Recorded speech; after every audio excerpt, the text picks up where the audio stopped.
What is up, PCP Army Station? How's everybody doing? Welcome to Pop Culture Philosophers. I am Rockin Robbie Billups, and welcome to the one, the only Talkin' Comics live on Wednesday nights, New Comic Book Day. Tonight, I will be joined by J-Strick later on in the broadcast. Very excited to chat with new comics, or about new comics, I should say, with J-Strick, with that straight, Anyway, before we do that, though, we'll chat a little bit. I will reveal my top 10 comic books of the week. So that's always exciting. What's up, everybody in the chat? I see Perry, I see J-Strick, I see Mike, James, CMA Thunder, Nick. What is up, everybody? Travis, Billy up in here early on. Station. It's exciting to be here. I thought it was overall my thoughts on New Comic Book Day by Rockin Robbie. I thought it was kind of an okay week. There were a lot of books kind of around the same level of goodness, I guess, It was hard really to find one that truly stood out, but nevertheless we did. But I thought there was a handful that really stood out. So I'm really excited to get into the top 10 tonight. So without further ado, let's just go ahead and do that. Hey everybody, welcome to Pop Culture Philosophers. I'm Rockin Robbie Billups, and it's time for my top 10 comic books of the week.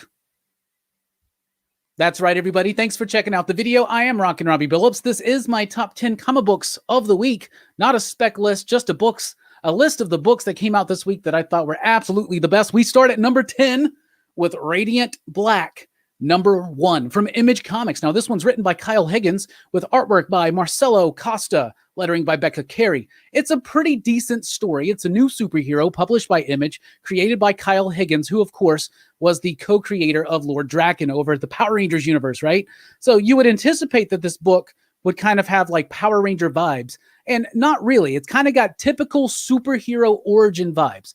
But the reason why it was so far back in the top 10 for me, because the artwork is great, the story is relatable, the character is interesting. It's about this, he's kind of a struggling writer, and he winds up finding an artifact that turns him into a superhero. But it's pretty much all the first issue does, and it doesn't do anything that we haven't seen or read before.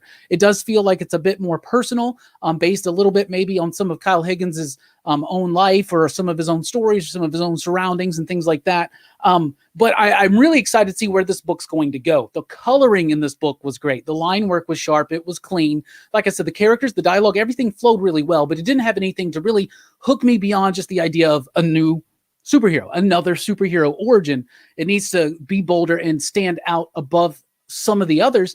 And I think they may get to that in the future issues. I really hope so. So at number 10, Radiant Black from Image Comics.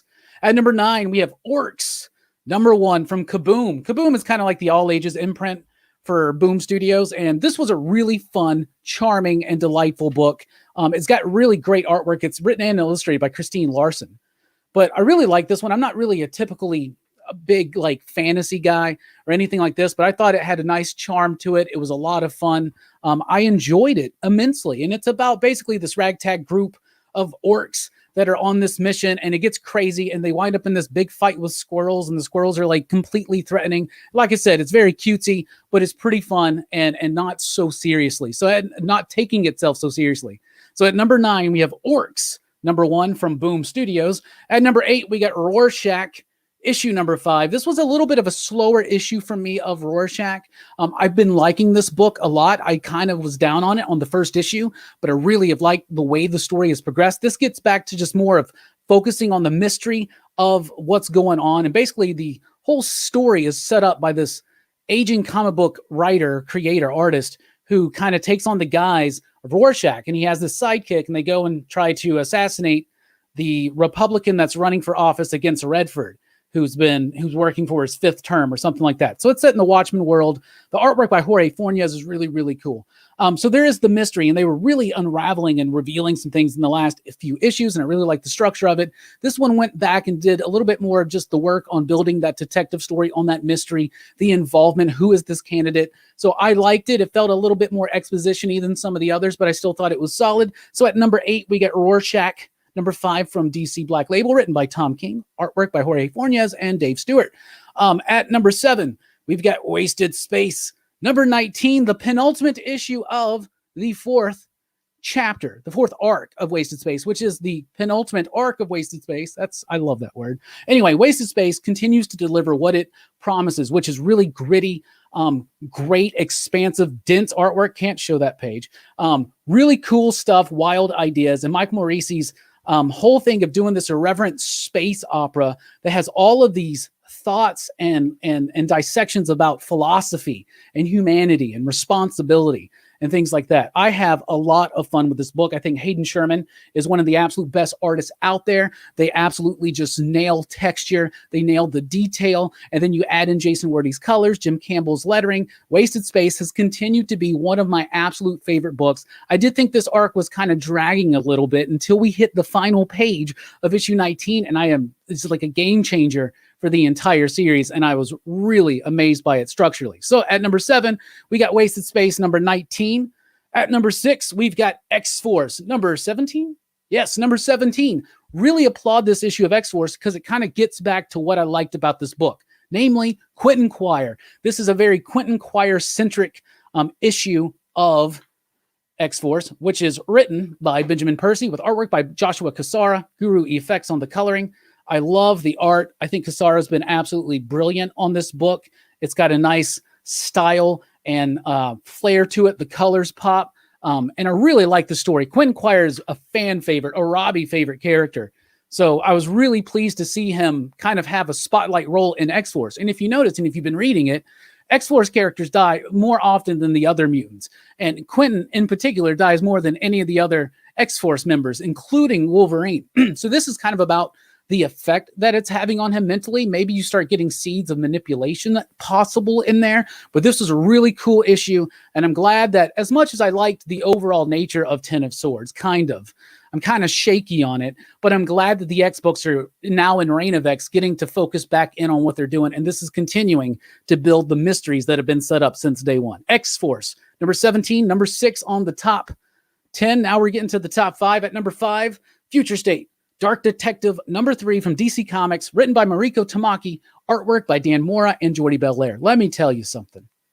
Aside from Swamp Thing, this is by far my favorite Future State book. It is expansive. It's got absolute beautiful artwork, great perspective, dynamic shots, great composition. Dan Mora is a freaking master. And then you throw in Jordi Belair, and those colors are so amazing. They're stellar. This cyberpunk, futuristic, fascist police state Gotham. It works visually, and the story's been pretty solid as well. But it's mostly the artwork that I'm just completely enamored with. This also has the conclusion of the Grifter story by Rosenberg and Carmine de Jean Domenico, and I really, really like that. I think Grifter is probably one of the more easier to adapt into the DC Universe proper characters from Wildstorm. So I'm excited to see what they're going to be doing with him in the pages of Batman and stuff going forward. So at number 5, Dark Detective. At number 4, we've got Scout's Honor, issue number 2. This is from Aftershock, written by David Pepose with artwork by Luca Casalanguida. Probably butchered that, but Scout's Honor is about a world in which it's a post-apocalyptic world, and now society is trying to rebuild itself, but most society is built on the idea of the Boy Scout manual, right? Instead of like some kind of holy ancient text or scripture. And it's a brilliant concept. And the book it just renders and executes this world and this vision so well. David Pepose is a master at dialogue and pacing on a script. Luca is absolutely fantastic as the artist. The style is there. It's clean. Everything is set up, but it hits the dark moments. It hits the adventure moments. And all in all, this has been a really fun story with a lot of, like I said, a lot of thematic relevance, a lot of really cool concepts and ideas, but just grounded with great characterization and solid dialogue and really solid artwork. So at number 4, Scout's Honor, number 2. At number 3, The Last Witch, number 2 from Boombox. Yeah, I'm really surprised too. I thought The Last Witch number 1 was okay and pretty solid, but number 2 really blew me away. It was kind of like a Wind situation. This is very much extra sized. It's $4.99, but it's a fantasy story, like your typical Hansel and Gretel type story with a witch, but it's done in a really way it's not it's got a charm to it, but it's not super cute. You know what I'm saying? Like, it gets dark, it gets scary. It has themes of grief, and it's boombox. So it's kind of for like middle-aged readers and up. And I think that it's very appropriate. And I think it's really cool to have fiction that deals with these things for a younger audience. And all in all, really cool, fun story. And I'm enjoying it. This is by McCreary, right? I got to give him a shout out. Connor McCreary is written by him and illustrated by VV Glass. Really like this one. It's pretty solid. I'm not typically the most big into fantasy, but I thought the second issue of The Last Witch was very, very strong. It came in at number 3. At number 2, Casual Fling, issue number 1 from AWA Upshot. I really like this book. I was expecting this book to be kind of sleazy, to be kind of dirty and whatever. I was like, sure, let's check it out. I really liked it. This is an incredibly well-written book about a woman who's got a family. She's also got a really demanding, stressful job, and things at home aren't necessarily, glorious and glamorous, right? And so she winds up getting tempted into starting an affair or having a one-night casual fling with a stranger.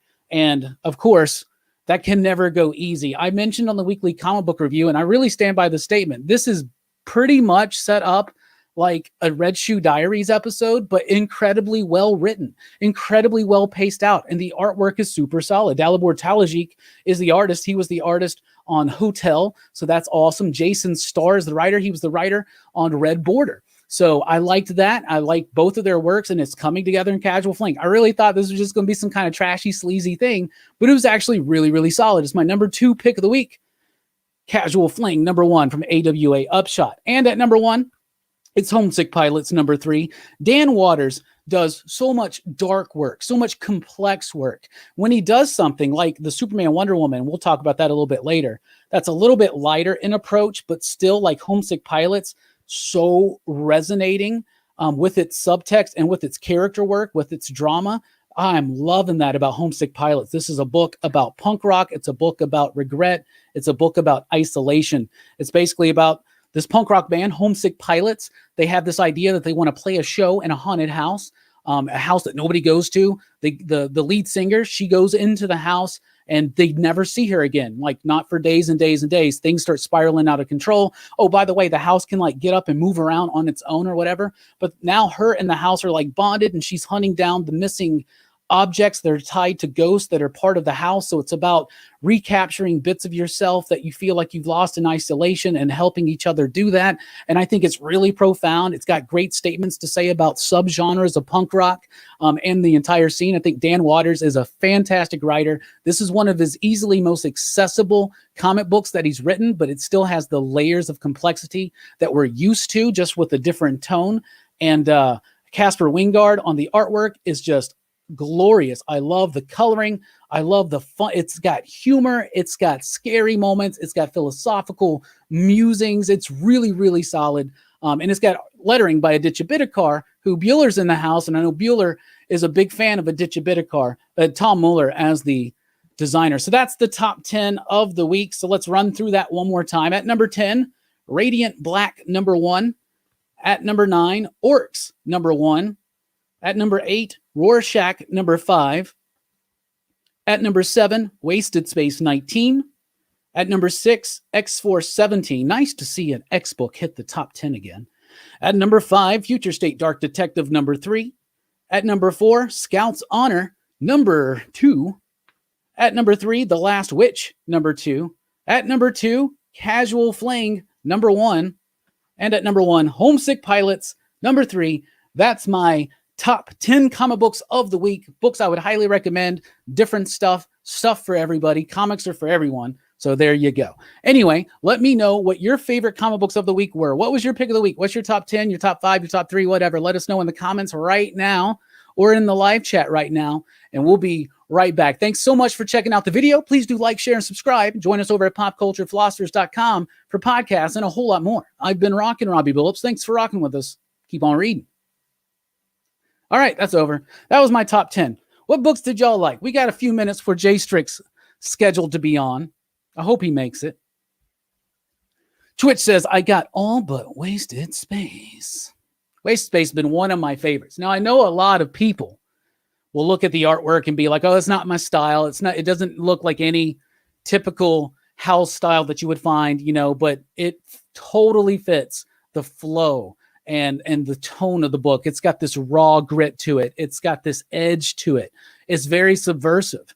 It's saying things about humanity and religion and faith and responsibility, and it's doing these themes in a very boisterously irreverent and fun and crude type way sometimes. And the characters are just leaping off. They have fully realized individuals. Billy and Dust and the rest, they're just absolutely freaking amazing. So yeah.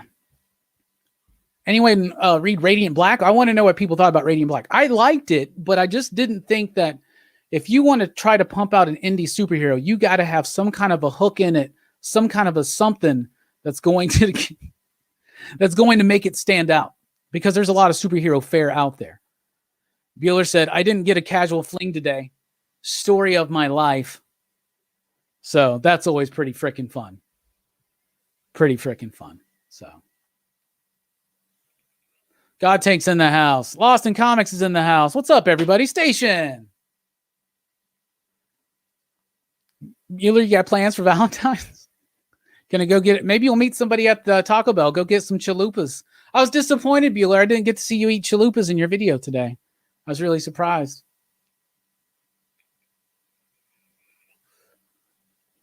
I was making jokes about having a casual fling all day, says Lost in Comics. Yeah, I went there, and I think J-Strick at work today asked me, did you like casual fling? I was like, yeah, I really liked it. He's like, of course you did.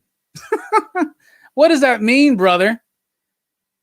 That guy. You remember that time I told you about the Nas incident when I was playing Nas, and he's all like, what you know about Nas? I'm like, bruh. Dreddy, I am super pumped to see Haha number 2. I'm very excited. Eddie, speaking on Radiant Black, says, yeah, hoping number 2 is what puts it above other superhero bits. I think I just connect with the whole mind space the main character is in. I feel that. It's cool. I guess that's one cool, refreshing thing is this character's like 30, 35. He's not like, some kind of like 17, 18-year-old or something like that. On the flip side, we got Erratic, which I'm actually liking, which is kind of giving me like Ultimate Spider-Man tones, but a little bit more not as tight. If that makes sense. James says, just read about the Batman Black and White. Number 2, that first story with the priest buried under the church was amazing. Hell yeah. Let's see. Yeah. Trade Paper Dad says, I got Scouts, Honor, X-Force, and Dark Detective, and Undiscovered Country. I'm liking Undiscovered Country still, but man, they do not pull me in with the characters at all. I do not care about any single character in that book. It's all, to me, concept and plot based, my love of that book. But I'm addicted to it. I think they really got some cool concepts and some cool ideas. All right, I think J-Strick's going to be in a little bit early tonight, so we're going to take a quick break. We'll be right back, and when we come back, J-Strick's in the house, y'all.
What's up, everybody? We're back. It's a quick break. Now J-Strick's not ready. So now he's not there. Anyway, J-Strick will be joining us here in a moment. Now, when we chat about the comics tonight, there may be some slight spoilers here and there. But we're not going to try to spoil anything super, super major, but there will, I would consider some of the talk tonight probably spoiler wise. And everybody give a mad shout out and station to J-Strick. Station. What's up, my man? What's up, man? I just thought this isn't the Taco Bell you owe me, but I thought it would be fitting to, you told me Bueller's Chalupa King, so I thought we could be Taco Supreme guys, Okay. Yeah. So nice. I have some here. Yeah. Nice. I appreciate that you bring in tacos once again. Like, why do people want to come on this show and just eat tacos? I'm just going to eat a taco while we do this. Taco Supreme, specifically. Comics with Bueller said only 2 books on my pull list today, and you didn't get one of them. Did you not get Casual Fling? Robbie, have you been watching Beast Wars? No, I haven't started it yet. Anyway, man, now you make me wish I had tacos. Why'd you give me one of those tacos? Yeah. Here. Yeah. Yeah. I'm tired of that bit. I have an idea. I'll be right back. All right. Just going to eat this. I don't know what he's doing. Probably a bit. He always does these bits. It's weird. You got to go with a classic. Hey, bro, let me get one of those. Can I get one of those? Station! He's the Studio B! Studio B. Let me get one of these. Let me get 2 of these. Okay, where's the Diablo sauce? It's in the kitchen. Okay. Guy doesn't even know his own place. I got to tell him where everything is. Station, y'all. Let's have a great Wednesday new comic book day. Got Taco Supremes. Let's do this thing.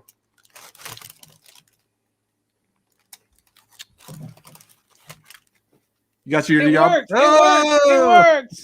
It worked. What a weird bit, man. Yeah, well. it played out differently than I thought it was going to.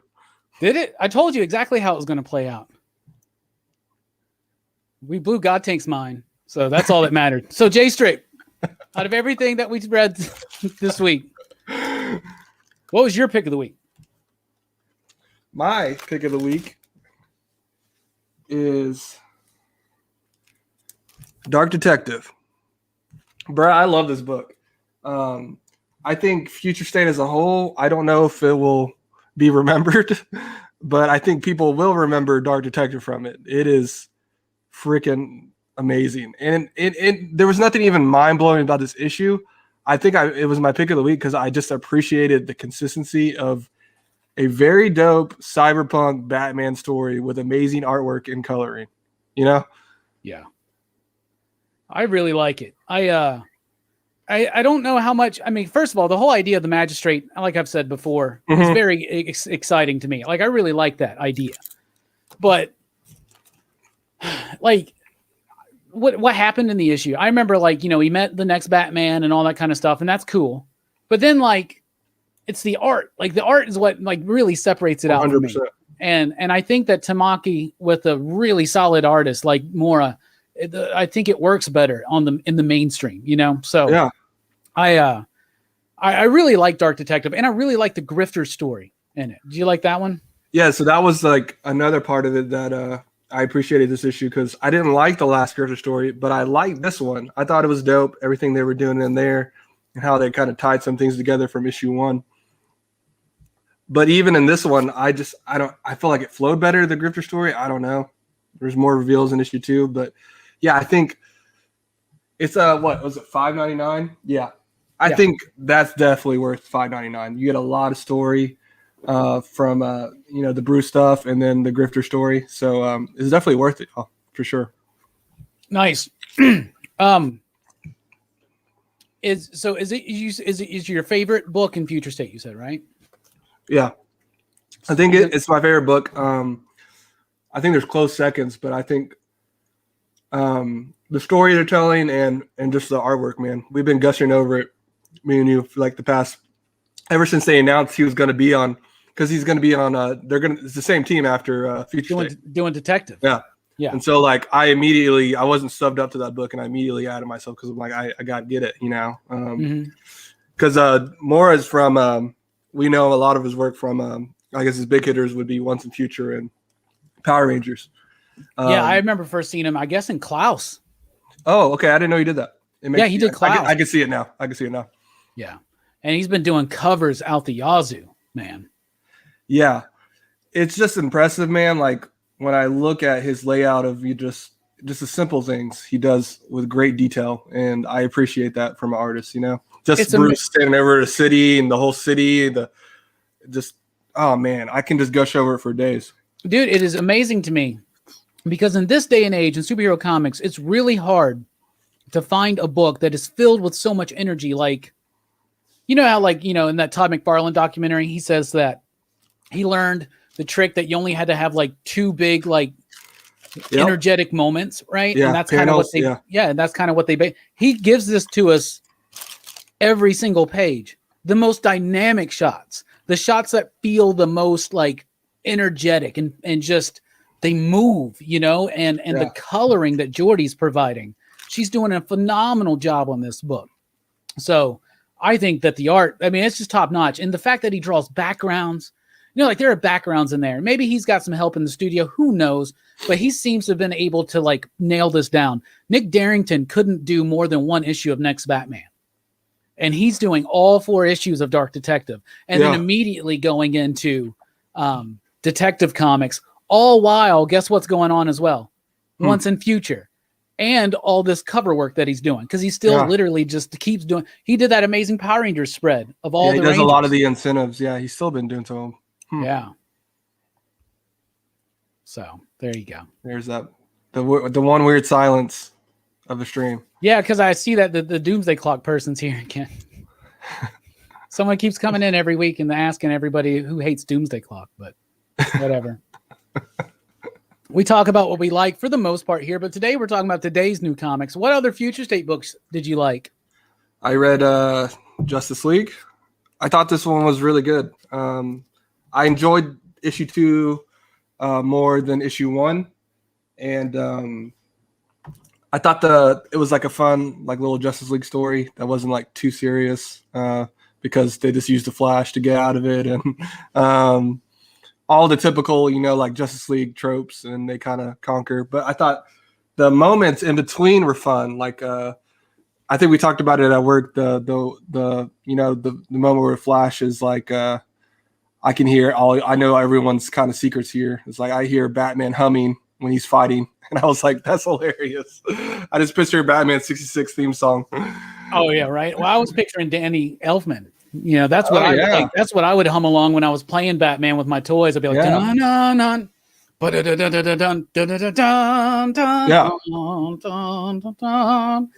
it's cool. I like the personal interaction between them, and that's something that you find out in the first issue of Justice League Future State, that the Justice League, this version of the Justice League, they don't have that camaraderie that the previous team did, because they purposefully don't like, you know, meet one another or know who one another are, you know, their secret identities.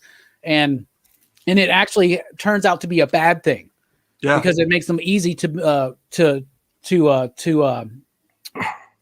chameleon or whatever. I can't think of the word. It makes them easy to replicate, you know, like by the Hyper Clan, the White Martians, you know, they take their place. And it harkens back to the JLA story, the first one that Grant Morrison did with the Hyper Clan. Did you ever read the Grant Morrison JLA? It's been a while, but yes, I have. Yeah, you know, the White Martians were first, and they were like the new superheroes. So I liked seeing that throwback, but I really think these characters are endearing. In fact, I've liked Jonathan Kent as Superman more so in the other books, like Superman, Wonder Woman today, and the Justice League book, less in his own Superman and Metropolis. But Yara is still cool. Andy is great as Aquawoman. Oh. And and even what's her name? Is it Joe? From Far Sector? Oh yeah. Kind of the leader. Yeah. In a sense, yeah. So I thought that was interesting and cool. And I really like the Justice League Dark story in the back. Exactly what I was about to say. I know you love, dude. Honestly, just the little tidbits we got in the issue 1 and 2 is like very, very impressive, and I will be very intrigued to see how he does on the run, because he's on the run. Most of these guys are on the run going forward, right? I know you're true. This is the problem with the taco bit. I think we're gonna have to put an end to it. Anyway, so because could you imagine doing this with Brooks and he's trying to eat a taco? And yeah, right. We're gonna do it with chicken wings. But yeah, Ron B is going to continue to write Justice League Dark. Unfortunately, it's going to be a backup story in Justice League. So Justice League by Bendis, 5 pages, and that's book. That's the book that's rumored to have the name change for Black Adam to Shazam. Adam, yeah. Which I really hope that's not true. But so it's going to be a backup story in that. I think like 10 pages. That's kind of a bummer. But it's still, I guess, better than nothing. But yeah, the backup story in this is solid, man. It was really, really cool. Really, really dope. I like the ideas and concepts he brings forth with some of the characters, and just using characters that don't typically get used. Dr. Fate, you don't see him a lot in comic books. I love the way he uses Dr. Fate. It does a great job with that character. Yeah, that was dope. Hell yeah. I also read Superman, Wonder Woman. Nice. What'd you think? Okay, dude, this is a fun book. Especially, I was kind of like, I thought issue 1 was okay, but after reading issue 2, I think I really liked it. I like the humanizing Jonathan, right? Like they make him, like you meet him on his level in a sense of like that moment when him and Yara Flor, she's like, "You're tired, man. Like I can see it. Like you're tired. You're like every day you're saving people and put your life on the line, and like when do you get a break?" You know, he's like, "Oh, I can't. I'm Superman." You know, I love that moment. I love that moment because I think you said something today that resonated me while I was reading it with it. Is it's got that all-star Superman vibe. You know, It's funny. There was an ad for it in the back of the page. I wonder if they did that on purpose. I mean, maybe, you know, but it's like he does the most crazy ideas, and they're the most mundane things to him. Like one of the things that leads to Yara reaching out to him is the idea that every day, by 10:30, he's got to go shoot this gun at this miniature universe to stop it from ending.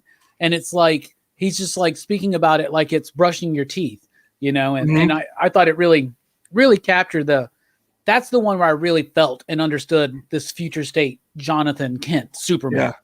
So I liked it. And I like how it's Dan Waters who really does, like Coffin Bound.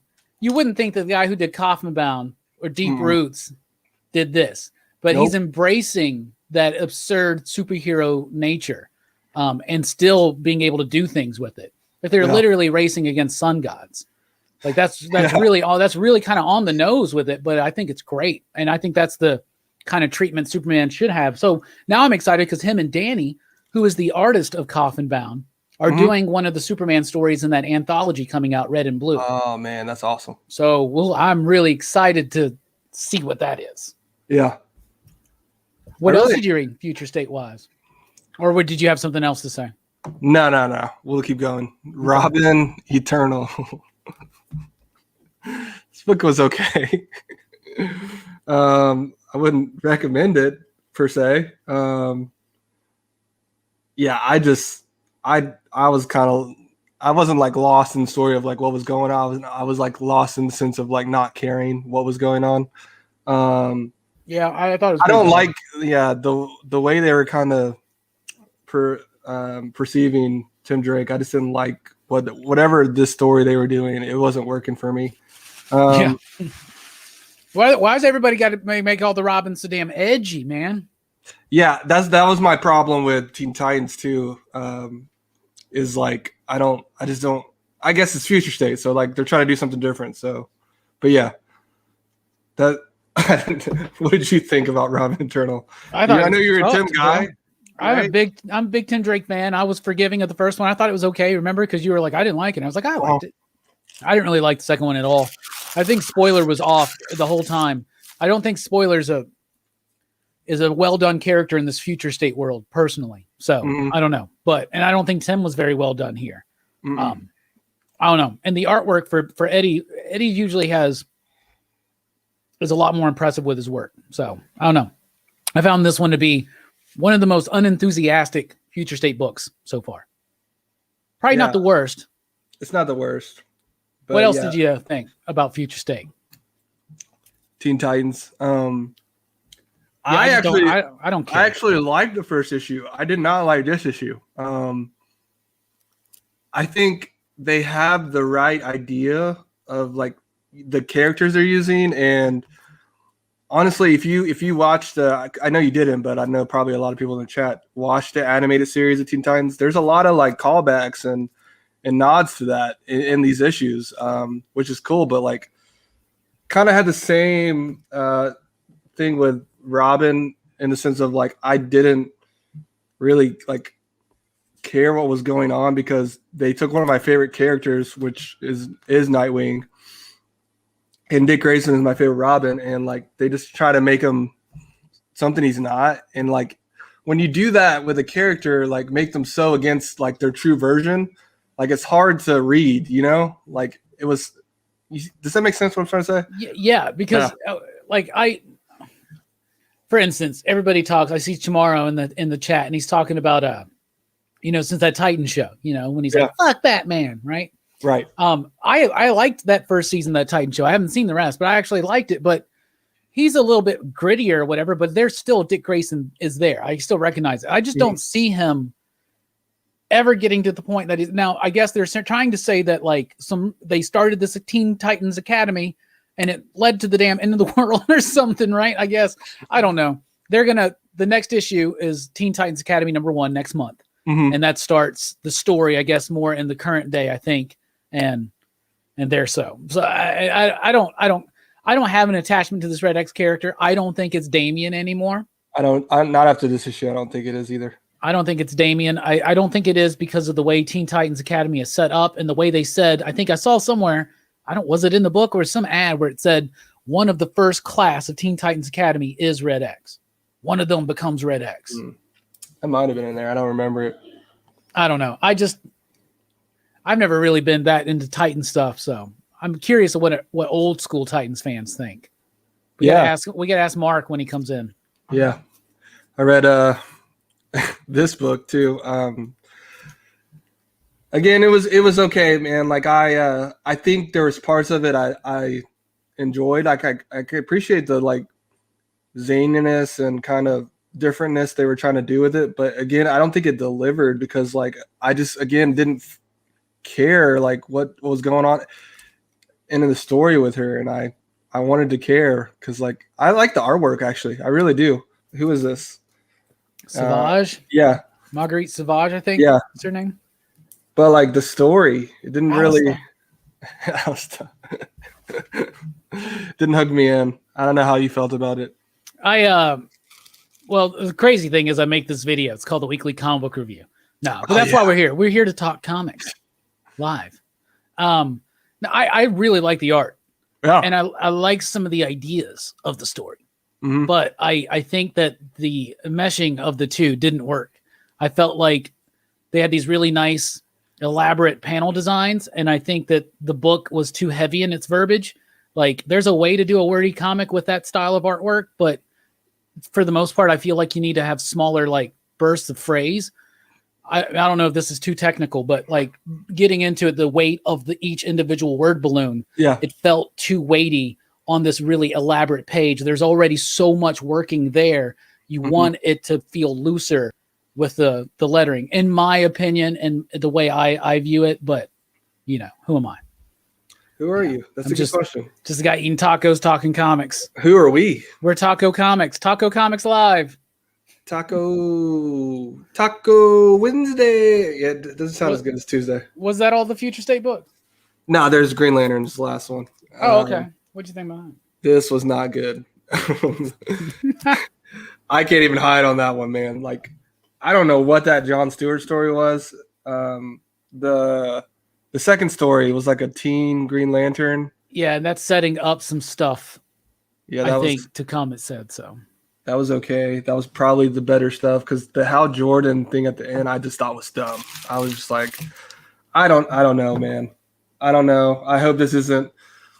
I felt lost after John's left because I'm a big GL guy. After John's left, I was like, oh man, it tanked, and then we got Grant Morrison on Green Lantern, and I feel so spoiled because at the end of the day, after I reread all this Morrison stuff, it might be like I might like it more than John stuff. I know that sounds blasphemy, but like, I mean, you have Grant Morrison doing your favorite superhero. Like, it's hard not to gush over it. But yeah, I wasn't a fan of that book this week. And I guess it's the same team that's going to be on it. Jeffrey Thorne, I think, is the writer of Green Lantern going forward. Yeah, there's one more issue of Morrison left. I thought the Hal story was okay. I thought the Teen Lantern story was good, but I thought the wrap up of the no, Mike, we're committed to the bit. Okay, we're committed to the bit. He's in Studio B, but it's weird because I can hear him kind of in the background too. What was I even saying? Anyway, yeah, it just seemed it seemed a little average, mediocre sci-fi story. Yeah. Dudes on a planet, rebellion. Oh, fight. Whoa, dude. Bruh, 69. Anyway, but a good segue into what did you think about the proper Green Lantern book, the Morrison one, which had its penultimate issue, sadly, out. I just feel like when I read Morrison's run, and someone in the chat makes a good point too, Liam Sharp's artwork is insane, like insane. This is maybe his best issue. Yeah, you have to give much as props to Sharp as Morrison for his run because it complements each other so well. The issue was dope. Like, I don't think there's been a bad issue for me. I don't have that one. I didn't bring it. Yeah, show some artwork. Yeah, show some art from it, man. It is perfect because the whole run, the whole story. A lot of them were just kind of like one-offs, and it just focuses on Hal being a space cop. Like, it doesn't deal with anything else. I think there's like one or two issues where they're actually on Earth, and that was like season 1. That wasn't in season 2. And so, I think he understands the character of Hal Jordan, and I think he's my favorite Green Lantern. So he's the main focus of the story, and I just love it, man. It's hard to not gush about it. I feel like I could do it for hours. This one's got this like fantasy flair to it at times, right? And it's just like, I'm serious. Like, you could get any one of these images by Liam Sharp and airbrush them. Oh, I know. Onto a van, and it would just be badass. But yeah, when I was on Twitter, I just had his artwork as my background. I rotated out. Morrison has a great way of not just understanding characters, but understanding what made characters work when they hit big. Yeah. So he looks at, say, like Hal or say Superman, what made them work then? Mm-hmm. How does that apply today? How do I evolve the concept of this being through into today? And I think he's doing it with Morrison. This is wild, bonkers fantasy stuff. Now, I do get and I love that you don't get a lot of text anymore on covers, but you get them on these books. Yeah, you do. Like, it's like Contest of Crowns on a world of savage sorcery. Is this the last stand for space cop Hal Jordan? And like, even like on issue 3, Hal Jordan's literally trying to arrest God. So they have me there, but I get why some people wouldn't really dig on it. What do you think what it is about? Like, why do you think there are people that adamantly, like, vehemently hate this, like, that are GL fans that just feel like they've had their book robbed for 2 years? Well, I feel like if you're not a Grant Morrison fan, then you're probably not going to like this book. And like, it's very him in a sense. I don't think it spits on the character at all. Like, I think it like, when I think of Hal Jordan, this is how I kind of perceive him. And I love that you never know what you're going to get in the issue, just like that one you talked about. I totally forgot about that because that was a few issues ago now. And it just feels like each issue you're going to get this like Ice Cream Man type superhero story, Yeah. It's so zany, so psychedelic at times. So literally there was at one point there was like a psychedelic Green Lantern. Like, I think that was in season 1, but and he was like tune in, drop out. Yeah, dude. But yeah, I think I don't know, man. I've kind of noticed the opposite. Well, again, I'm not on social media as much as a lot of us are, but I in the shop, I feel like a lot of people that are subscribed to that book like the book for the most part. It's because it's been out for 2 years now, so a lot of them have already dropped off. But when it first changed, people were like, "What is this shit?" But I can see that. The same thing happened when Morrison took over X-Men, right? Morrison's got a challenging style, okay? Yeah. But like the one thing that I can remember that everybody instantaneously loving, because even his Batman work, which is highly respected by a lot of people, right? But even that work. But if you look, I completely lost what I was saying. I just completely zoned out, man, on what I was saying. I was reading the chat, man. You're right. It is distracting sometimes. What was I talking about? We're talking about Green Lantern and Morrison. His idea. Oh yeah. One time where like his Batman is highly respected now, but there were even people then that were like, just tell me a simple Batman story. But universally people loved his JLA run when it first came out. Like people were just like, of course we had just come off of some really bad 90s era Justice League. So anyway. Okay. What else? Is that all the DC that you want to talk about? Did you read Rorschach? No, I'm behind on that book. I hear good things though. I heard that you actually, I appreciate the weird stretches people do for this show. Mike reading like almost as many comics as me last week, to be on the show. And then you actually, I can't believe it, read some Marvel. What Marvel did you read and what'd you think about it? I read most of the King of Black tie-ins. I guess I missed the was there an X-Men one? Sword. I missed Sword.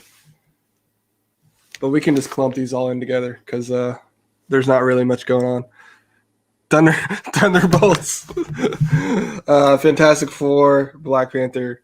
Thunderbolts, I did not care about. Fantastic Four just kind of seemed like I thought it was a one-shot, so I was pretty lost. I'm not reading the book, but I was about to be like, why'd you read Fantastic Four? Yeah, it was just leading up to the null event. You know what I'm saying? So that was all that was. Black Panther was cool. Seems like they've kind of done that story before. Yeah. But yeah, you're not going to let Wakanda lose, man. Yeah, you can't. Especially, yeah. Yeah. But here's the thing, though. Like, all right. So the weapon that T'Challa has in this book, right? Okay. Where the fuck is that in King of Blood? Like, where's that, Oh, by the way, guys, we figured some shit out. You notice they blast away the Null shell only around Wakanda. Bro, I feel like that something always happens like that in the comic, or especially in comic book movies and shows now. I'm always like, bro, didn't Black Panther have that weapon? Freaking WandaVision. I'm like, shouldn't they call one of the Avengers now? Like, well, one thing like, are there Avengers? I don't know. We don't know what's going on in the MCU. I think right now there are no Avengers. Like, this is literally happening not too long after the snap. Yeah. To bring everybody back. So, right? So, I guess we'll see as it progresses, but who knows how long it'll be till we get more MCU. Well, obviously Falcon Winter Soldier, maybe they'll dress for it. But anyway, there's a lot of promises in some of these one-shots. I was noticing all the, like, for instance, Fantastic Four. Man, that's just the next issue of Fantastic Four, and it just happens to, like, the null shit happens. But I love Fantastic Four, and I think Dan Slott's been kind of on the upswing on that one actually lately.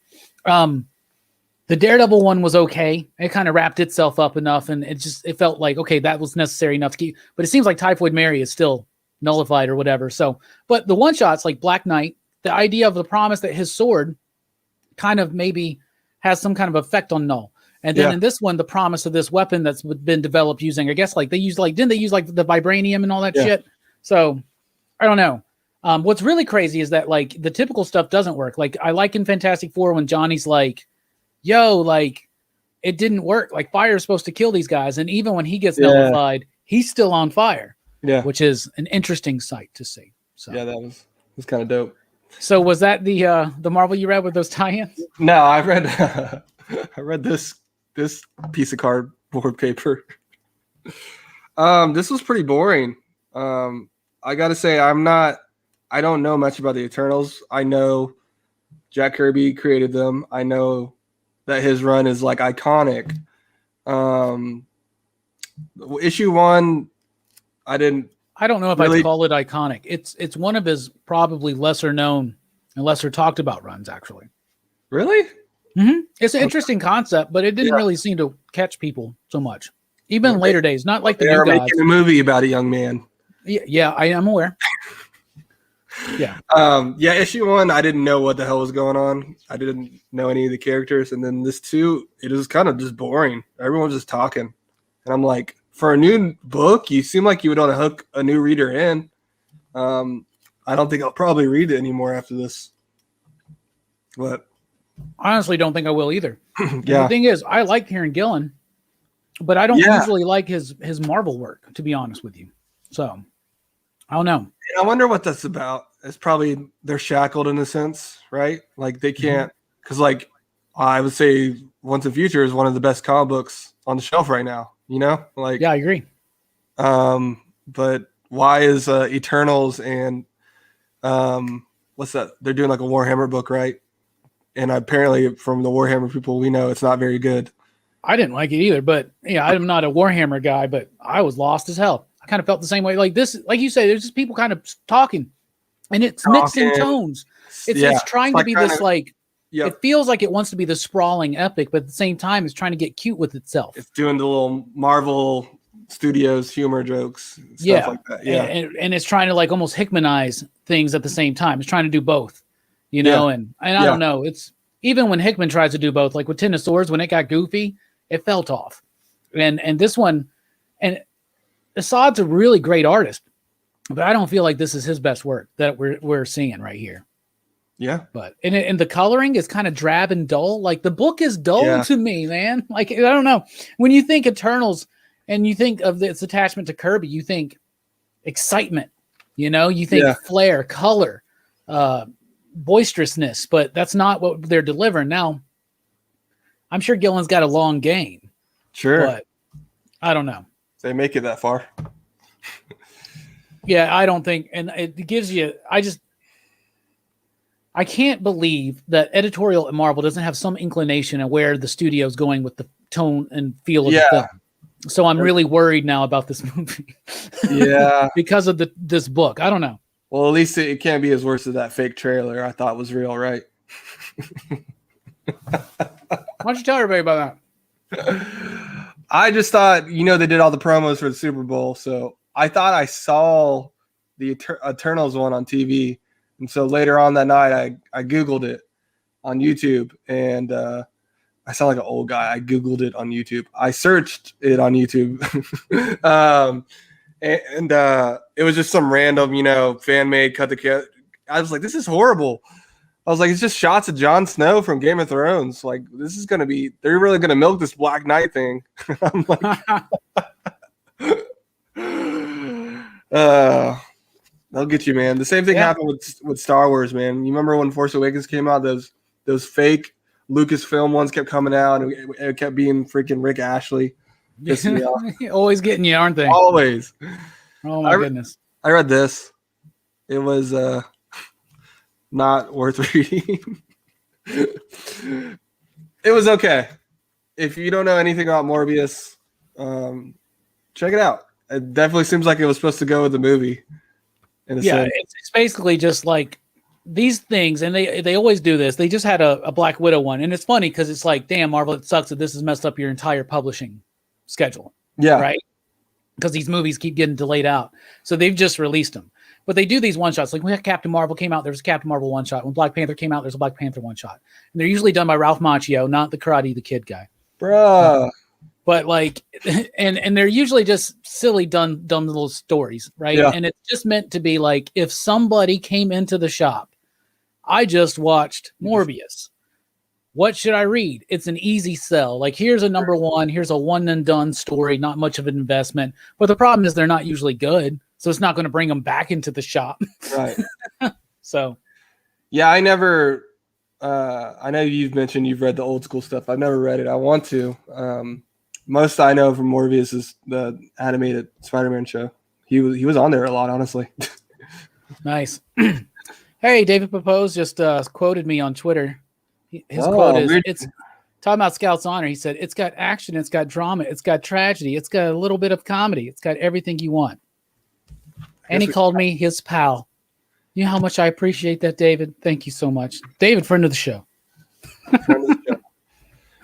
David's awesome, man. He's got a lot of great work out. Is that done? Are you done with Marvel? Was that all the Marvel you're in? All right. You want to segue into Scout's Honor? Yeah, let's do it then. Perfect. We got to thank David Popose and me just happening to notice because I never look at my phone when the notifications go off. Anyway, go ahead. This is great, man. You probably explained I remember this was in your top 10, so you probably explained the premise. So it's a dope idea. I like David's writing style because I've read what's the Calvin Hobbes adaptation? Spencer and Locke. I kept wanting to say Hobbes and Shaw, but that was Fantastic Four. That's not. Wow, I'm drunk. Oh my goodness, bro. You read one Fantastic Four book this week, and all of a sudden you're confusing it with Fast and Furious. Fast and Furious. Wow. All right. That book, he did that Kickstarter you got me on, the OZ, and yeah, I still haven't read that, man. It's good, dude. It's over in my stack over there. And this is actually it's right next. It's in a stack next to you. You want it? You want that in a taco? No. I got you, man. No. Yeah, I like the story. I think it's a really dope concept. It's action packed, like you said in your quotes, action packed. There's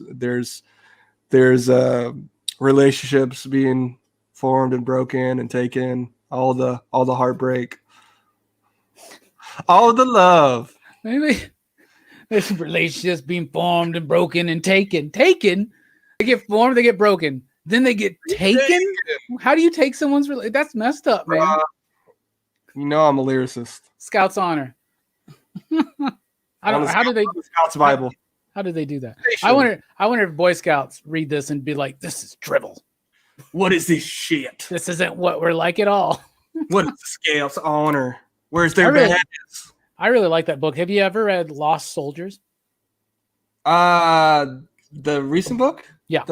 Yeah. I read like the first 2 issues. That's the same artist. Okay. On that book in a completely different style because of the tone of the book, and I think that's just amazing. Yeah, I can see that. With my visuals, I can see it. Yeah, it's the optics of the situation. So what else do you want to get into? What else do I want to get into? Let's talk about your pick of the week. Homesick. Your pick of the week. It's a pick of the week. Homesick of the week. I probably would have picked this for my pick too. I just always try to do something different from you. Because he doesn't ever. Except haha. That week we did haha. I couldn't pick anything else because that book was dope. Homesick Violence is so good. It's in. You know what I was thinking? Like we kind of said, this is probably not an easier read from Dan Waters' other stuff. I feel like there's a lot going on in there, man. Like there's some deep subtext and a lot of interesting ideas and concepts being formed by the different. I don't want to like spoil it. You get what I'm trying to say, though. Spoil a little bit. Go ahead. Well, all the different, like the horseshoe and her being trapped within the house, I guess, or she's helping item. She's trying to help the house find these missing items. And I like that the story's not going to progress slowly, meaning like spinning a story on each item or an issue on each item. Like they go through a lot of them, and each item is attached to a ghost, and she's helping complete this house. And I think that the house being haunted, and like, for instance, the house is isolated and it's alone. Its ghosts, its items are gone. Everything that made it a home inside is gone, or at least that's how it felt, right? Yeah. So it's relating to this individual, to this woman. I can't remember her name right now, but so think about that. Like they're recollecting their past and themselves and pieces of themselves and trying to put it back together. Because when you are isolated like that, you eventually, even on the outside, become something that scares people away. Right. Yeah. And that's the haunted house. And then there's still the promise that this thing gets up on legs and runs around destroying. And the way it kills, like, I mean, there's death, there's murder, there's a very, especially in these last couple pages. Yes. Right. And there's definitely that ending. And there is really Dan Waters, I think grew up like a punk in the UK. Oh, And he's got a lot of nice commentary about the punk scene. One of those pages. I thought that was funny. There was like a scene where I was like, I feel like this is Robbie, like me trying to say I like the Clash to him and him being like pretentious to me. Yeah, it was just a scene. I wasn't pretentious with you, brother. I was like, yeah, dude, let's go to London Calling. That's the one I would recommend you start They're with. basically asking this guy like what he thinks of the music, and he's like, I fucking hate this music. Why do you like? I'm just here, basically. And it's like, but he really likes it. He's just being like a tick for no reason. He's so great because he's like sitting there and he's like, he says, what does he say? He says like, he's like, I hate music. Music's crap. That's why that's why I love punk, because it's just garbage. And he's like, and now they can't even get that right. And I've known me and Tommy were talking about that today. Dude, at the shop. We were talking about it, man. And we were like, we knew so many people like that because we were kids in the 90s that were getting into some of these bands in the 80s and the 90s bands. And there were always those dudes from the 80s, you know, those guys are always like, your music's shit, rancid sellouts, you know, and shit like that. It's like, do you like this music? Do you even like this scene? Do you like being here? Do you like being at this house, at this party, this show? Like, do you like this? It doesn't seem like you do. I feel like that sometimes about comic books with people. Like, do you like this? Do you like comics? Oh, it's trash. The Spider-Man book. I'm gonna buy 2 copies though. But I talk about it every single time, bro. I did. I liked my bit this time. I was like, maybe it's a genius thing Nick Spencer's doing, and he's trying to make us feel like we're literally in a non-ending hell, and we're trying to replicate what Peter's going through in the story with the kindred. I think you're reaching there.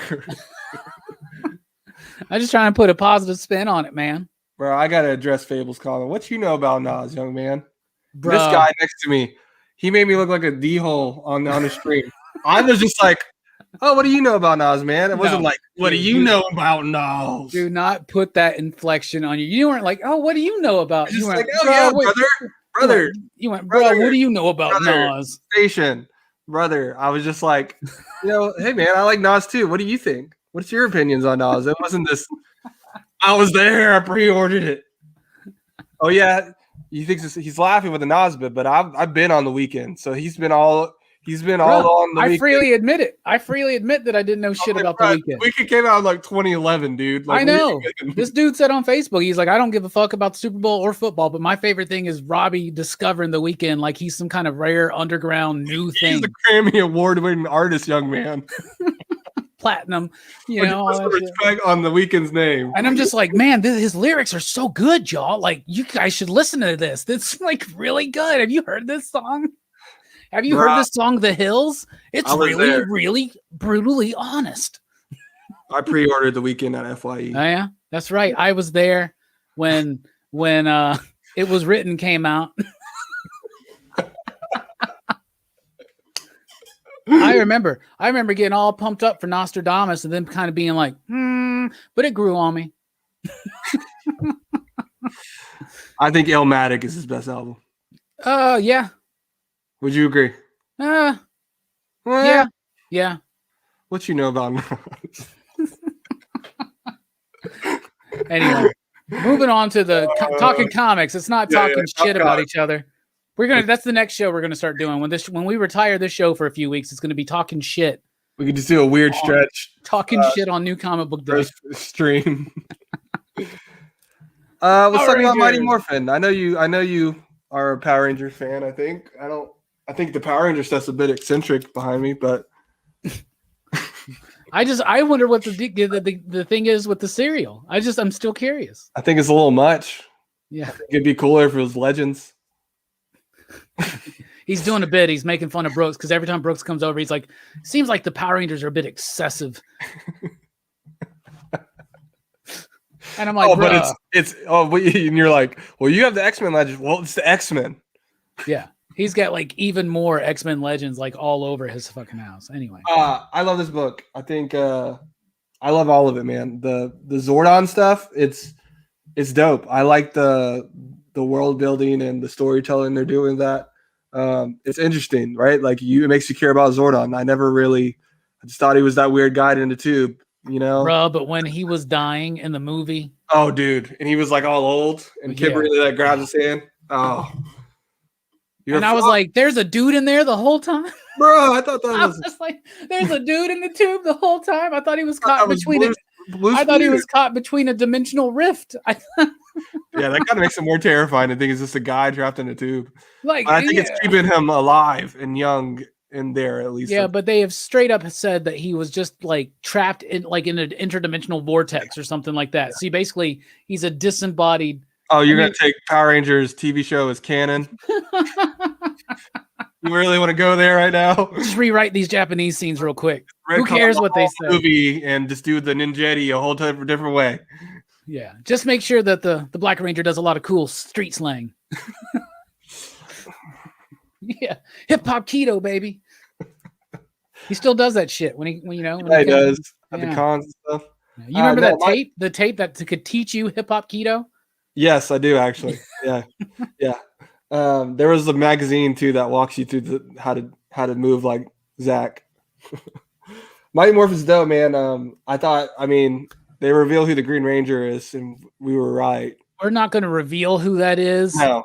Because that's probably too big of a spoiler, but yeah. I mean, we knew from the if you followed the whole entire run, not just the reboot of the numbering, but back at the beginning, including the Kyle Higgins stuff, you kind of can figure out who it was. But I guess it's cool. Whatever, we'll see what happens. I thought it was a weird stretch him to just do that at the end. Yeah, it was definitely. They don't tie together. It was a Civil War #2 moment, like the Spider-Man unmasking thing. Dude, you know what's cool? I was just thinking about this. I was looking at the book over here. I like in the comic books when they fight with the Zords because they just do so much more with it, right? They could kind of, I don't know. On the show, it was just in the movies even. They're just kind of goofy looking. But in the comic book, the way it's drawn and played out, it's just super dope. Appreciate it. What's crazy is the Green Ranger takes off his helmet and he's wearing a mask and it's Red X. Well, yeah, what's crazy is he takes his mask off and then his dick falls off. His dick just falls off. And he was like, bruh, I should have read the new issue of Space Bastards because this book is dope. One more thing about Power Rangers, it's really cool? Seeing the Dragon Zord again. Oh, they were going to morph it with the White Tiger Zord. And then they didn't, and so that's coming. And I swear to God, they better make some toys that work together. I need those. I need the Omega Ranger Zords. Yes, we need the Omega Rangers, brother. Come on, Hasbro. We're telling you what to do. Take my money. We don't care about Power Rangers in space. We don't care. Michael's doing it for us. I want some more Mystic River figures, guys. They had those badass capes. Come on. Shut up. And you ain't even going to touch Wild Force yet? Give me every red and every 6th Ranger. That's first priority. You're not even a Red Ranger fan. Calm down. I'm a Sentai fan. They double as Sentai figures. I watched the Sentai. I was there. You watched a couple. I watched a couple seasons. I saw the Green Ranger die. It was very sad. It was. Anyway. Power Ranger's been good, man. I really like it. I think it's pretty solid, dude. Power Ranger, Ryan Parrott, I think, has actually been doing a better job than Higgins, though I'm not really. They did different things. My only problem with Shattered Grid was I felt like Shattered Grid just kept going on and on and on, right? Maybe I need to sit down and reread it. I haven't done that with the Power Rangers books in a while. Oh, dude. I just didn't read it recently. I'll use this analogy. Kyle Higgins' run is he gave the fans what they wanted. And Ryan Parrott is giving you a Power Rangers fans what you've always needed. Ooh. You like that? I like that. Bruh. Because, all the stories with the Ryan Parrott stuff is just it's new and it's dope and it works, They're filling in gaps for things, man. Yes. Actually making it work. Like the Omega Rangers, there's a reason why Trini, Zach, and Jason left, and I like it. I really like it. Mastodon. But speaking of Kyle Higgins, what'd you think of old Radiant Black? Radiant Black, yo. You gotta come up with a theme song for it. I kind of even liked it. It looks like an Iron Man 2020 cover, doesn't it? Yeah, it does. I can see that. I thought this was. I like this. I won't say it was okay. I liked it. I didn't think it was great. It didn't blow me away. They didn't really do anything too crazy. Just kind of like the typical superhero story. guy's down on his luck, goes home, just drinking with a buddy, and then boom, he gets this power. We've seen this. I don't think it's just going to go downhill from here. I think there's probably more we don't know, obviously, yet. I think it will. Issue 2 will be better. Issue 3 will even make it any better. I like the suit. The suit was dope, and I like the kind of realness of the main character at the very end. Of like, he even reveals like, because he's come home, he's a writer, and he's got this book in the works, but he's in debt. But at the very end, he kind of tells his friend after he gets the suit, because these amazing things happen to him. He's kind of like, bruh, like, I lied. There's no deal. And I'm like, I get that sense, and not the sense of like lying to someone, but like getting to tell some of your homies from like you grew up with, it's like, oh yeah, I'm working at a comic book shop. Like, I love it, but like, it's my world and I love it. But it's like, I get the whole, like, the pressure of what the world's telling you to do, you know? Yeah. Well, he's also he went to LA to make his big shot, and it just did not. He whiffed. He whiffed bad. Like 40 grand in debt. And then, I like the idea that he's an older superhero. He's new to this. Like he's like 30, 35 or something like that. And so I like that idea. I like the artwork. I think it's cool, but it just didn't do much in the first issue. But a lot of comics aren't doing so much in the first issues anymore. They're not. And they're needing the 2 issues to really sell it. And I think maybe that's because they're also scared of doing extra-sized issues. And Image has a big fondness of doing exercise issues for the first issue and not charging you extra. And it did feel like there were more pages in this, but I didn't count them or nothing. But I thought it was decent. It was decent enough, I thought it was decent enough to keep up with, I would say. Bruh, that's because you're not a Kyle Higgins fan. Man, I like Kyle. Bruh, I was there when Kyle Higgins did Gates of Gotham with Scott Snyder. What you know about that? I read his weird Nightwing run.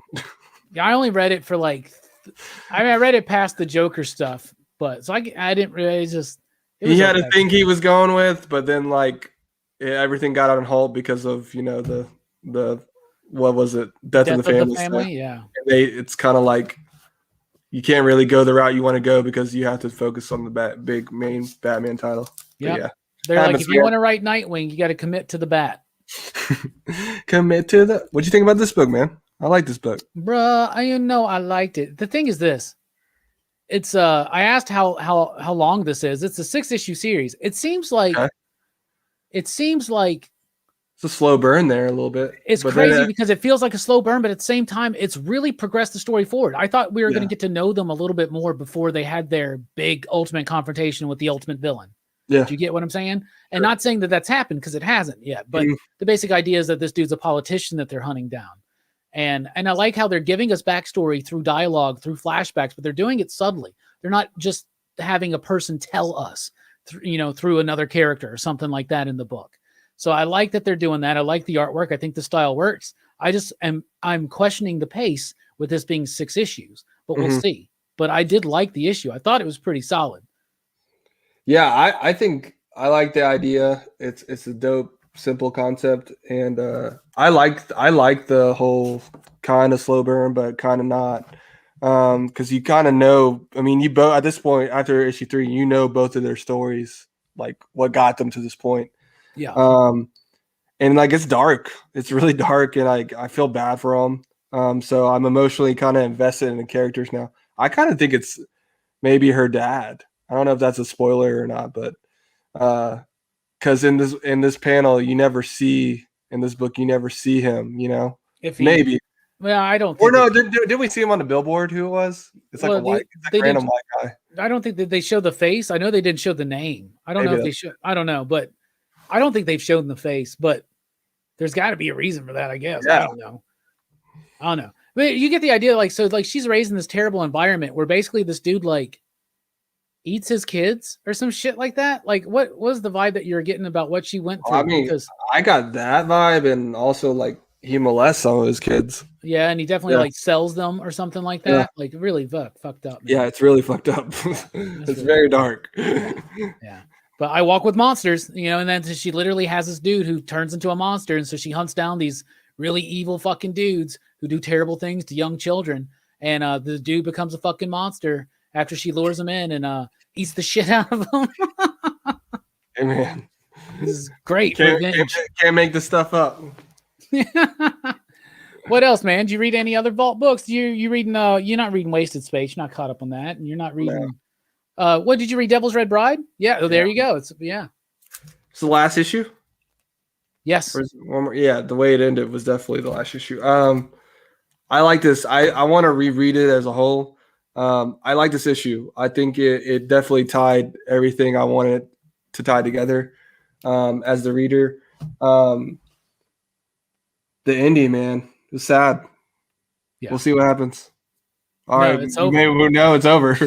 But if we know as fans, if we rally enough, we can get a part 2. I really liked it. It took common ideas and themes, and samurai films translate easily into westerns, and you can go cross genres with all kinds of stories. They basically took the whole sell your soul to the devil for talent trope and applied it to samurai, which has been done, but I think they handled it really well, because the book at times did feel, I think, choppy as you were reading it, because they did tell it in a non-linear fashion. They did. And in this issue, you finally fully understand what's been going on. Mm-hmm. And I think it's going to be something that really works better on the reread. I have not watched the new Wrong Turn yet, but I'm sure one day Dylan's going to make me. In fact, I actually already suggested to Dylan that we should do a Wrong Turn. Yeah, I might watch that one with y'all, because I was a fan of the first one because of who was in that one, right? Don't overcommit to yourself, because around here we what? Hashtag commit to the bit. Young man, you know who's in the first Wrong Turn? Yeah, I know who's in the first Wrong Turn. Do you? See, you're always on me and Dylan for weird stretching on each other, but dude, me and you do it just as much here. It's weird. Everything's a bit with us, man. What's wrong with us? Bro, why don't we try to be a bit more professional? We're supposed to be talking about comics, not roasting each other, literally in different rooms. You're literally right there. And watch your top 10, and I thought it was a little disrespectful that you didn't put Killjoys in there. Bruh, tell me what you think happened in that book. I don't know, but I loved it. That's all I know. That's exactly what I was going to say. The craziness of this book and the artwork. Who does this artwork? Sean Simon. Yeah, no, he's the co-writer. Co-writer. It's Leonardo Romero and Jordi Belair on the colors. I love it. It's definitely not easily digestible. No, and I love it. I don't know why that's why I love it, but it's also I'm such a big Gerard Way fan. I would read anything he was a part of. I'm even reading that not that good The Tales from the Umbrella Academy. You look like death. I was trying to remember what it was called, but it was You look like death. Yeah, this was called. Yeah, it's okay. Yeah, it's not that good. Let's just be honest. I think it's okay. You don't have to be on Gerard's nuts. I'm not. I just think it's okay. I saw it's not good. I think it's okay. Okay. But anyway. Would you read that over? No, I don't want to play that National Anthem I'm liking. I am really looking forward to the end, and then sitting down and rereading it, and then seeing how in the hell this connects. It's so trippy. I think it connects only in the timeline. Maybe there's this. I mean, it had a crazy ending with what's her name. What? The book is really jarring, but it's this is the way I described it in the weekly comic book review. It's like when you get in a car, and maybe you're a little bit younger and not as smart, and you get in a van with a bunch of your friends, right? And you're all just plastered. And you just take off down the road, and you just have this wild drive, right? Now, on the ride, while you are on the ride, you have no clue what the hell is going on. You just know that you got a lot of stuff, a lot of sensory overload. And then when it's over, you go, that was a fun ride. Do you get what I'm saying? Bro, let me get that shirt. Bulletproof. Yeah. And that's a reference to Bulletproof Heart. I got a bulletproof heart. Anyway, I like it. It's a fun book. Maybe I should have put it in my top 10, but honestly, it was in the running, but I don't think you understood it. I wanted to throw Radiant Black in there because I think it has potential. Do you get what I'm saying? Okay, that's funny. Yeah, because you're moving. Anyway, we're moving on. What else? Oh, Space Bastards. Yeah, this is the last one I read. I love the hell. I mean, who do you want to keep getting kicked in the balls? I was reading this and my lady was like, "What the hell is Space Bastards?" I was like, "Bruh, let me tell you." Tell us. Oh, that's a cool idea. This idea of like a intergalactic postal service and the whole issue too was like this guy, man. It was the origin, right? Yeah. Yeah, it's so wild and fun and unexpected. It's probably the word I would use most for it because I just. Do you remember when we got the #1 and I was like, bro, that book's gonna be trash. Yep. It's like I ain't reading that because I'm such a snob. And then I read it, and what'd I tell you? And you're like, bro, you're gonna like this. Read it. And then I read it, and then here we are on a comic stream together talking about it. Yeah, we even got Brooks into it. Yeah, we did. I can't wait for him to pick this one up. But I love it. So this issue too, because in issue 1, it gives us the idea of it. And it's not just the intergalactic postal service. The idea is that every time the package changes hands, the price for the bounty of the package goes up. So you literally have all these people killing each other to be the one to deliver the package. And once it's crossed like 200 hands, because all this murder and mayhem in its midst, there you go. Like you get a big payday out of it, right? And this is the story of how it comes to be. So they set all of it up in one.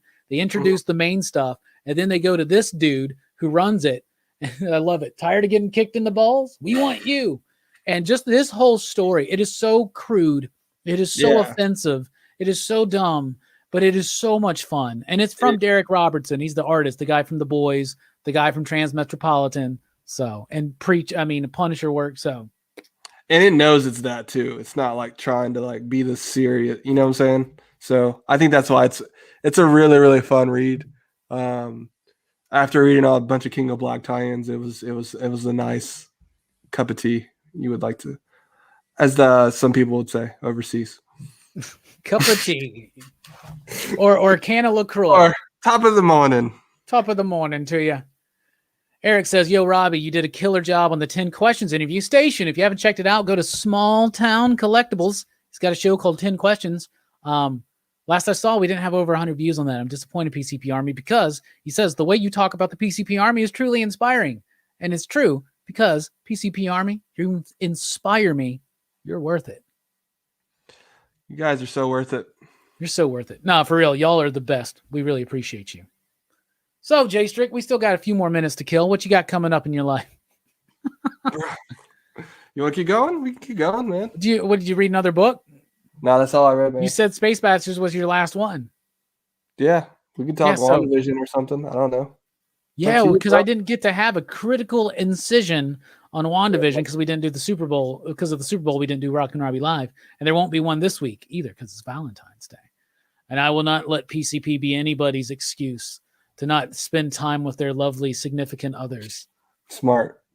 Yes. You want to take a break and then come back and talk about that? Or pretty parched.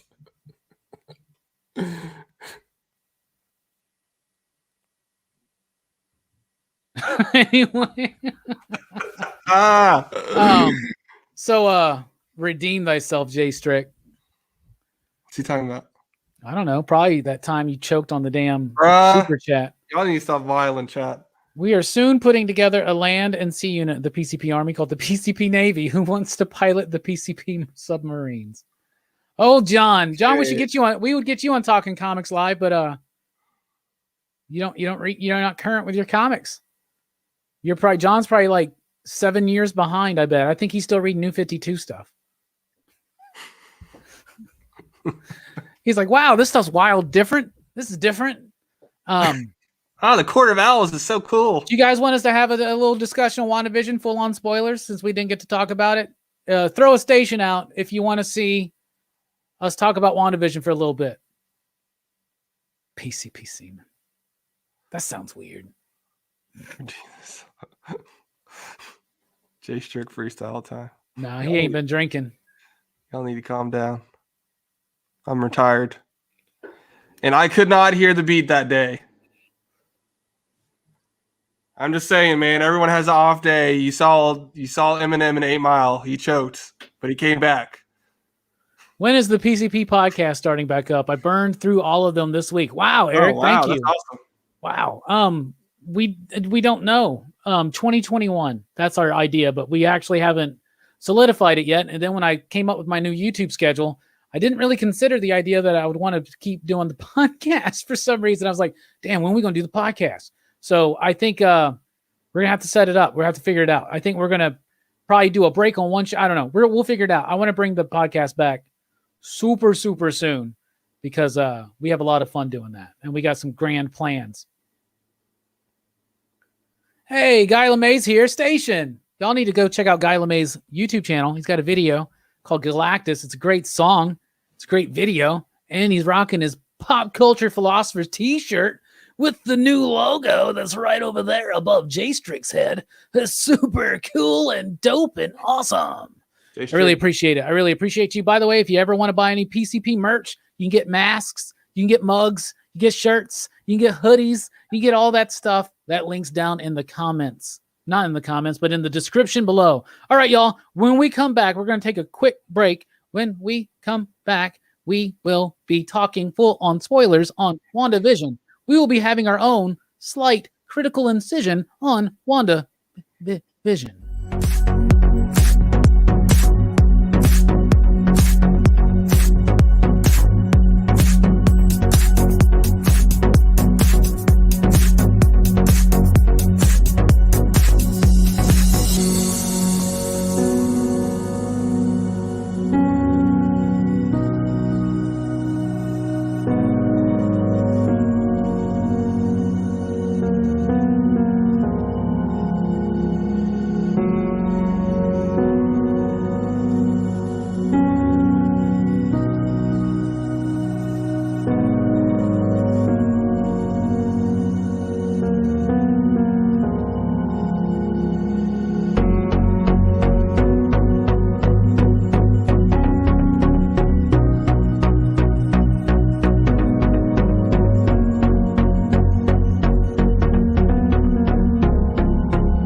You want to talk?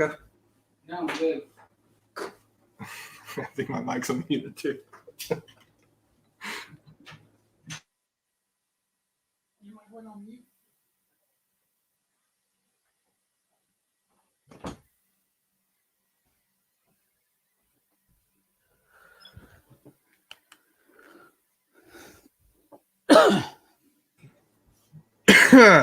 My mic's not off either.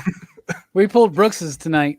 Anyway, we're back. We're going to talk about WandaVision. WandaVision. Damn, I didn't grab a LaCroix. Shit, I didn't know. I didn't grab my drink either. Dang. We'll be right back after this quick break.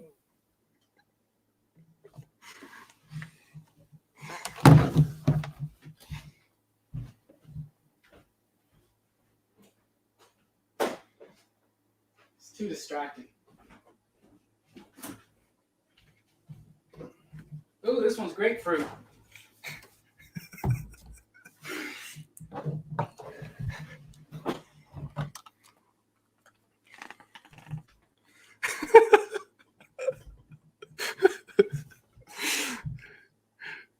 Ooh, this one's grapefruit. Yeah, they heard I you. muted. See. Yeah. Yeah, but they heard that on you. Anyway. Studio B, man.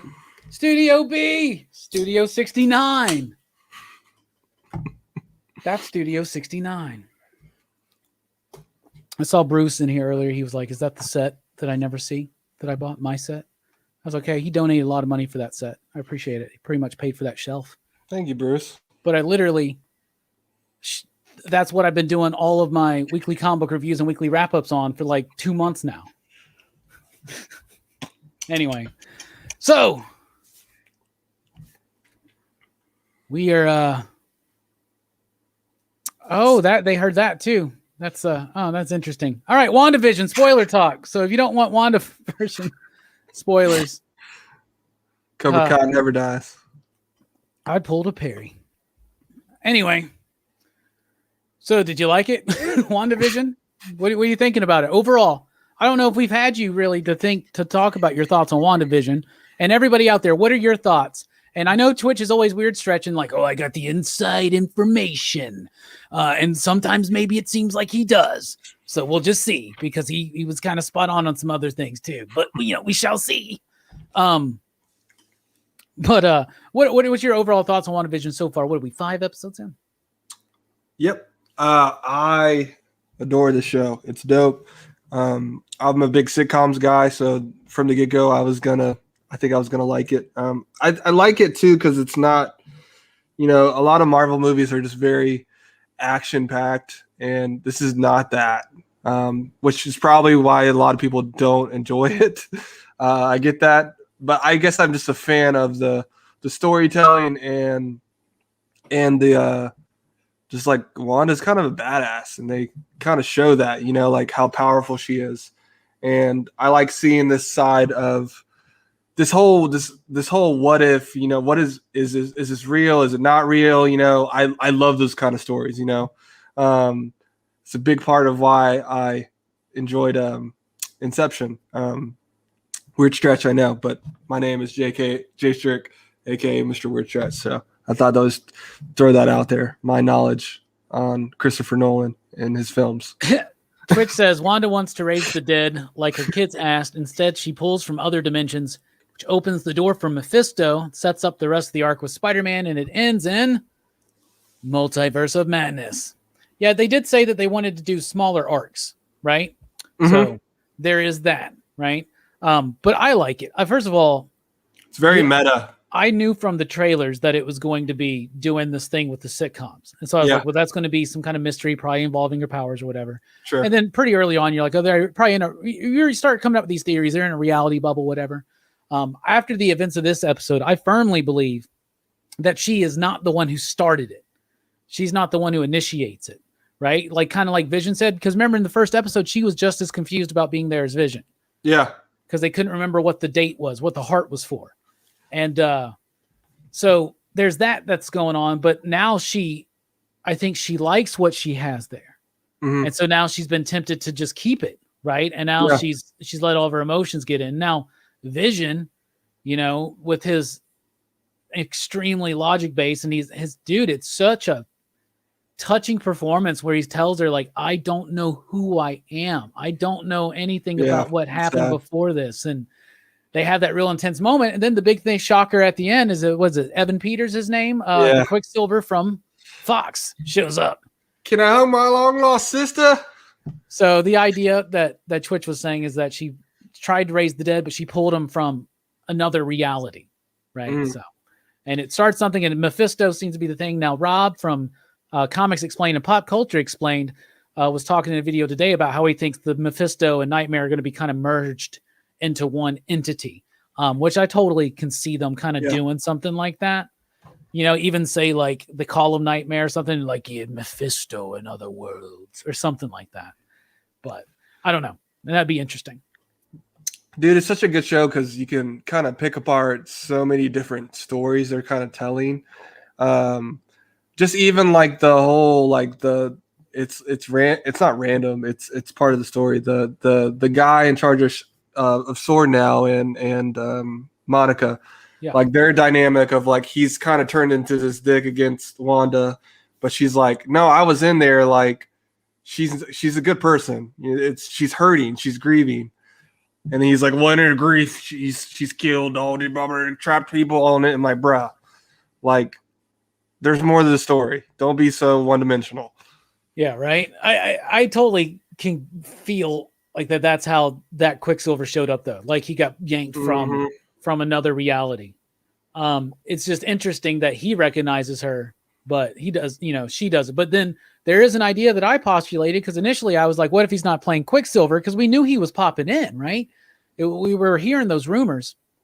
And I was speculating, like, what if it's not Quicksilver? What if he's Speed? Because one of her kids kind of has speedy powers, right? And his name is Speed. And I was like, the whole point in the comics, remember, was that Wanda was being manipulated into having these children because they would be soulless. Therefore, they could be inhabited by demons.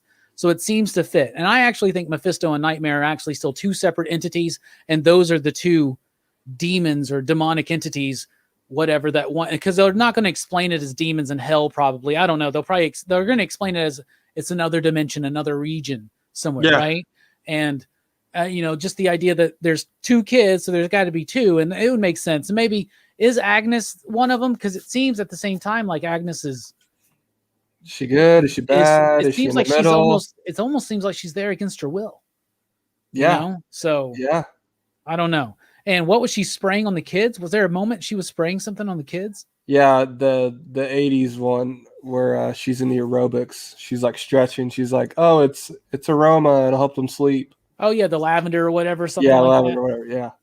Yeah. Yeah, I think I like that idea of what you were saying about her kids. I think I probably I still think that's a viable thing. So my idea was, what if Evan Peters' Quicksilver is not actually Quicksilver, even from another dimension, but what if it's actually like Mephisto or Nightmare in disguise, right? Yeah, I think, I've seen some of that. But it is easy to piece together with what they're doing with Spider-Man 3, and then how Wanda is in the Doctor Strange multiverse of madness. It seems like they're building to a smaller, bigger arc. Because they did say that after Thanos, they wanted to do smaller arcs that encompass like a few movies. Like maybe Falcon and Winter Soldier starts a new thread that goes into a couple more movies. Maybe something that Zemo does is tied into Shang-Chi or something like that. Maybe Loki is somehow tied into the Eternals. Who knows, right? Yeah. I kind of hope he's Quicksilver, though, because I'm like, bruh, I want Feige to see if he can outdo Fox's version. He could. That burned him. That burned him. That's why his Quicksilver was cooler than ours. Yeah, and he was only in there for one scene. Oh, I know. You remember seeing those movies of him, bro? Like you're like, bruh, Quicksilver scene was dope. It's like one of the best scenes in Days of Future Past. Yeah, the X-Men movies for Fox always had a knack for giving us really good scenes. You know what I'm saying? That first movie's got some good scenes. The second one, the opening scene with Nightcrawler, is still one of the best comic book movie openings ever. Bruh, I agree. I would agree, young man. I think I heard a theory that it's Chthon. Possible. The multiverse is starting. I mean, now, here's the thing. Loki's kind of an epilogue on this multiversal arc. Okay, Twitch. He knows everything. He's like Tony. He's like weird stretching on us. But let's see what happens. Flash shows up at the end. Yeah. But and his dick falls off. It's so weird. But what if the dog was killed was part of the story Wanda or someone else control? I don't know about the dog. Maybe the dog's sometimes the dog's just a dog. No, I think that was actually not Tom King's run. Oh yeah, the Vision the dog thing. Because his girl kills the dog in it and she hides it or whatever, all that whole bit. So I thought there was actually something there with that. I don't know what it is. Okay. Maybe I'm reading too much into it, but that's what I thought about when I saw that. That kind of makes sense. That's what all the movies and shows, and I feel like they always are pulling from different, comic book runs of things and kind of combining it all together. Yeah. So we'll see. We'll see. We shall see. I like the whole idea that she didn't know what was going on in the bubble, and then she came out of the bubble in that last episode, and it was just kind of like that was my favorite moment of the episode. Everybody was talking about the Quicksilver reveal, but to me, when she comes out of that bubble and she all of a sudden has the accent again, and she knows, you know, and she knows what's up, dude, and the way she threatens them, and yeah, that was a very intense scene, and she does it in a very Magneto fashion. yes, Which they said there are rumors right now that the end of WandaVision has a Mandalorian season 2 ending type cameo, right? And so the way, like, basically the impact that Luke had when he shows up, who could they do that with? And so a lot of people are like, what's Doctor Strange? Yeah, but would that be that amazing to see Doctor Strange in it? No. How about seeing Michael Fassbender as Magneto? Bruh. Or Ian McKellen. Fassbender. Because if you want to put... I agree, but he'd be too old. I guess he could do older one. Ian's up there, bro. Bruh. Yeah. Why don't you put some respect on Sir Ian's name? I love Sir Ian McKellen, okay? Trust me. Back in my day, all we had was the first 3 X-Men movies. Me too. I was there. Back in my day, all we had was Pride of the X-Men, the animated pilot that never got picked up, but they sold the VHS. You ever seen that with the Australian Wolverine? No. I feel uncomfortable talking about it, though. You should. I honestly tried to rewatch the animated series. It's pretty cringe, too. No, I like it. It's fine. It's fun. It's nostalgic, but like you couldn't do it like 10 episodes in a row. It's like it's got that Power Rangers effect. You know what I'm saying? Oh, I know. Same thing with the Spider-Man show and all that stuff. Any old animated, and people like we think about them like very fondly, but even the ones I really, really like, you got to just kind of. Mike says Xavier will show up. That would be something. Magneto would be the better one, though, right? Imagine seeing the 3 of them together, and now mutants are confirmed in the Marvel universe or something. Oscar Isaac Apocalypse shows up, and Ivan Ooze and shows up from the movie. And then they merge, and they become Moon Knight. And they become Moon Knight. Moon Knight, yeah. You stole the word. That's exactly what I was going to say. Because he's Moon Knight. He got cast as Moon Knight, Oscar Isaac. I was there. Yeah, me too. Yeah? Yeah. Hey, you think Dylan will...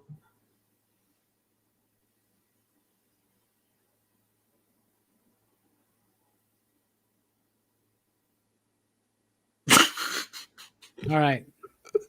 I guess we're done talking about WandaVision. All right, that's the end of the show, everybody. We appreciate it. Couple of announcements real quick, though. Tomorrow night, I don't have a graphic for it, but tomorrow night, 8 p.m. Central Time, join me and Brian live as we invite Rich Duick onto the channel. He is the writer of Sea of Sorrows. He is the writer of Road of Bones and the writer of The Wailing Blade and Gutter Magic, amongst other little things. So I'm very excited to have Rich on the show and talk about his work and what he loves about comics and pop culture and his thoughts about life. And then Friday night, hopefully, barring any technical difficulties, we will be going on with PCP Movie Night. But since it's Valentine's, we're going to hold off on Boys in the Hood for another week. And this week, Friday night, 9 p.m. Central Time, PCP Movie Night, My Bloody Valentine from 1981. It's available right now to stream on Amazon Prime if you have that service. Otherwise, you have to pay for it. Or maybe you already have it. Maybe you don't care and don't want to watch it. But then Saturday night, 9 p.m. Central Time, over at Dylan's Comics, Dylan's Horror Show. And this week, to go along with the My Bloody Valentine theme, we're doing 2001's slasher classic Valentine.